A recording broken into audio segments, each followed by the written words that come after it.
ഇപ്പോൾ ഇവിടെ ഇരിക്കുന്ന ആരെങ്കിലും ചിന്തിക്കുന്നുണ്ടെങ്കിൽ ഇങ്ങനെ ഇതൊക്കെ ഞാൻ അറിഞ്ഞതുകൊണ്ട് എനിക്കെന്ത് ഗുണം എന്ന് ചിന്തിക്കുന്നുണ്ടെങ്കിൽ, ദൈവവചനത്തിലെ നിഗൂഢമായ രഹസ്യങ്ങൾ മനസ്സിലാക്കാൻ നീ നിന്റെ ജീവിതം സമർപ്പിക്കുന്നത് മുതൽ നിന്റെ പ്രാർത്ഥന കേൾക്കപ്പെട്ടിരിക്കും. ഇതാണ് ദാനിയേലിനോട് പറഞ്ഞത്. ശരിയായി അറിയുന്നതിന് നീ നിന്നെ തന്നെ എളിമപ്പെടുത്തിയ നിമിഷം മുതൽ നിന്റെ പ്രാർത്ഥന കേട്ടിരിക്കുന്നു. ഇവിടെ ഇരിക്കുന്ന ആരെങ്കിലും ഇപ്പൊ ചിന്തിക്കുന്നുണ്ടെങ്കിൽ, ഞാൻ ഇതൊക്കെ അറിഞ്ഞിട്ട് ഇപ്പൊ എനിക്കെന്താണ് എന്ന് ചിന്തിക്കുന്നുണ്ടെങ്കിൽ, മകളെ നീ ഒരു നീറുന്ന പ്രശ്നത്തിനകത്തല്ലേ, അതഴിയാനുള്ള വഴിയാണ്. നീ ഇതറിഞ്ഞാൽ നീ അറിയേണ്ടതെല്ലാം ദൈവം നിന്നെ അറിയിക്കും. ചെയ്യേണ്ടത് ദൈവം നിനക്ക് കാണിച്ചു തരും. ദൈവം നിന്നെ ഇന്ന് ഇവിടുന്ന് ബ്ലസ് ചെയ്തിട്ടേ വിടൂ.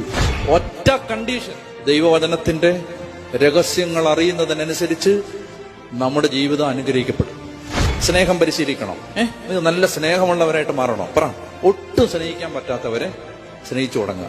ഒട്ടും സ്നേഹിക്കാൻ പറ്റാത്ത ഭാര്യയെ, ഒട്ടും സ്നേഹിക്കാൻ പറ്റാത്ത ഭർത്താവിനെ സ്നേഹിക്കുക.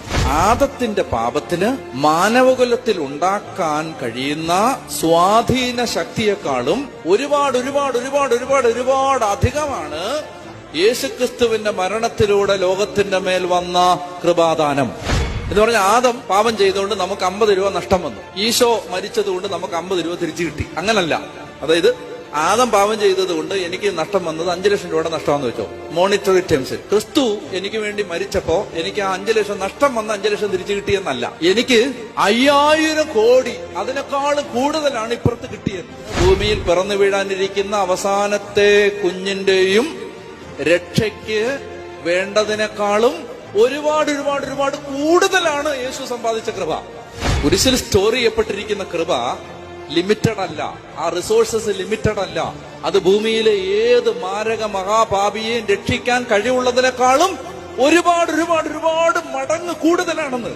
അതുകൊണ്ട് പാപം വർദ്ധിക്കുമ്പോൾ നമ്മൾ വിഷമിക്കരുത്. ഞാനൊരു കാര്യം പറയട്ടെ, നിങ്ങൾ എവിടെയെങ്കിലും ആരുടെയും ഏതെങ്കിലും ഒരു പുരോഹിതന്റെയോ ഏതെങ്കിലും ഒരു സമാധികാരിയുടെയോ ഏതെങ്കിലും ഒരു അൽമായന്റെയോ ഉതപ്പ് കൊടുക്കുന്ന ജീവിതം കണ്ട് നിങ്ങൾ ഭാരപ്പെടുന്നുണ്ടെങ്കിൽ, ഞാൻ നിങ്ങളോട് പറയുന്നു, ആ ഭാരത്തിന് ദൈവം പ്രതിഫലം തരാൻ പോകുന്ന എന്തെന്ന് അറിയാമോ? അതിനെ വെല്ലുന്ന വെല്ലുന്ന വെല്ലുന്ന പല മടങ്ങ് അഭിഷേകമുള്ളവരെ നിങ്ങളുടെ കൺമുമ്പിൽ എത്തിച്ചു തന്ന് ദൈവം അതിന് പരിഹാരം ചെയ്തിരിക്കും.